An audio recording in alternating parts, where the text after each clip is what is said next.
இன்றைக்கு ஒரு மகிழ்ச்சிகரமான நாள். 77வது குடியரசு தினம் நாடு முழுக்க கோலாகலமாக கொண்டாடப்படுகிறது. இங்கே ஆல் இந்தியா பிரஸ் கிளப் சார்பாக அதனுடைய அருமை தலைவர் ரஞ்சித் குமார் அவர்களுடைய வழிகாட்டுதல் பேரில் இங்கே சிறப்பாக குடியரசு தின விழா கொண்டாடப்பட்டு வந்து கொண்டிருக்கிறது. இதனை இங்கே அற்புதமாக ஏற்பாடு செய்திருக்கிறார்கள். பள்ளி தனியார் வாகன ஓட்டுநர் நல சங்கத்தின் சார்பாக குப்பன் அவர்களும், ராஜன் அவர்களும், கார்த்தி அவர்களும், சிவானந்தம் அவர்களும், தலைவர் ஜெய்சங்கர் அவர்களும், ஷியாம்குமார் அவர்களும், சிவானந்தம் அவர்களும் மற்றும் செயற்குழு உறுப்பினர்கள், பொறுப்பாளர்கள் அனைவரும் சேர்ந்து பிரஸ் கிளப்பினுடைய ஆல் இந்தியா பிரஸ் கிளப்பினுடைய அத்தனை அங்கத்தினர்களும் ஒன்று சேர சென்னை மாநகரத்திலேயே மிக சிறப்பான விழா, குடியரசு தின விழா இன்றைக்கு கொண்டாடப்படுகிறது. இன்றைக்கு இதற்கு ஒரு முக்கியத்துவம் என்னவென்று சொன்னால், வந்தே மாதரம் சொல்லுங்க, வந்தே வந்தே மாதரம், வந்தே மாதரம். அந்த வந்தே மாதரம் பாடல் ஒலித்த 150வது ஆண்டு விழா அப்படின்னு சொன்னா இன்னும் சிறப்பு. அதனாலே இந்த கொண்டாடுவதிலே மிக சிறப்பாக, மேலும் சிறப்பாக கொண்டாடுகிற விழாவாக இது அமைந்திருக்கிறது. அதே போல 77வது குடியரசு தினம். உங்க எல்லாருக்கும் தெரியும், சுதந்திரம் எப்பொழுது நமக்கு கிடைத்தது?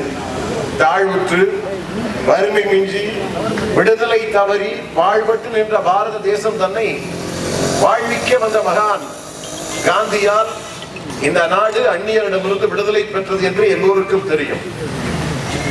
காந்தியார் மட்டுமல்ல, எண்ணற்ற தலைவர்கள், நேதாஜி சுபாஷ் சந்திர போஸ், அதே போல நேருபிரான் அவர்கள்,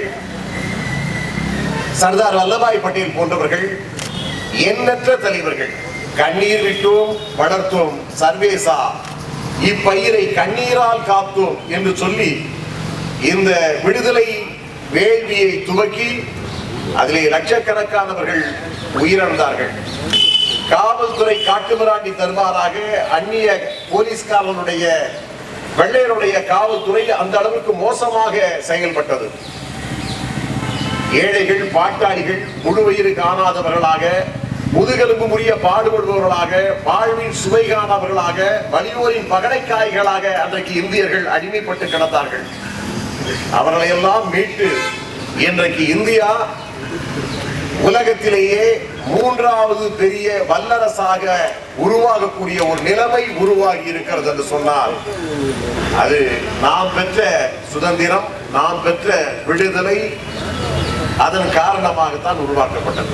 பல பேருக்கு தெரியாது, விடுதலை நாள் தான் தெரியும். விடுதலை நாள் என்று சொன்னால் எப்ப தெரியும்? ஆகஸ்ட் 15ஆம் நாள் 1947 என்று சொல்வீர்கள். அப்பொழுது நமக்கு விடுதலை மட்டும்தான் கிடைத்தது. ஆனால் 1950 நமக்கு குடியரசு தினம் கொண்டாடப்படுகிறது. இந்த ஜனவரி மாதம் 26ஆம் தேதி தான் நமக்கு செல்ஃப் டிட்டர்மினேஷன் என்று சொல்லக்கூடிய சுய நிர்ணய உரிமை, தன்னாட்சி உரிமை. 1947 விடுதலை கொடுத்ததற்கு பின்னாலும் கூட அங்கே அவர்கள் மவுண்ட் பேட்டன் பிரபுவை வைத்து விட்டுதான் நிர்வாகத்தை பார்த்துக் கொண்டிருந்தார்கள், எப்படி இந்த இந்தியர்கள் நிர்வாகம் செய்கிறார்கள் என்று சொல்லி. அதற்கு பிறகு அண்ணல் அம்பேத்கர் அவர்களுடைய தலைமையிலே ஒரு குழு அமைக்கப்பட்டது. இந்திய அரசியல் அமைப்பு சட்ட சாசன குழு உருவாக்கப்பட்டது. அந்த குழு 2 ஆண்டுகள், எத்தனை வருஷம்? 2 ஆண்டுகள் 11 மாதம் 18 நாட்கள் உட்கார்ந்து அந்த சட்டத்தை எல்லாம் ஆராய்ந்து அதற்கு பிறகு அதை சமர்ப்பித்தார்கள். அதற்கு பிறகுதான் தன்னாட்சி நமக்கு கிடைத்தது.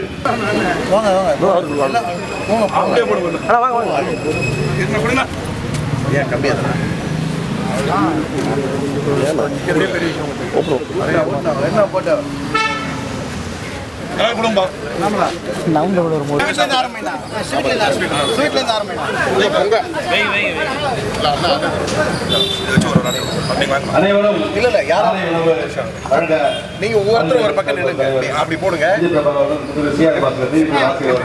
இப்படி போடுங்க. நீங்க ஒருத்தர் இந்த பக்கம் இருக்க, ஒருத்தர் சாம்பார்ல இருக்க, ஒருத்தர் இட்லி வேணும், இட்லி வடை வடை தட்டி எடுத்துட்டே வாங்க. சாம்பார்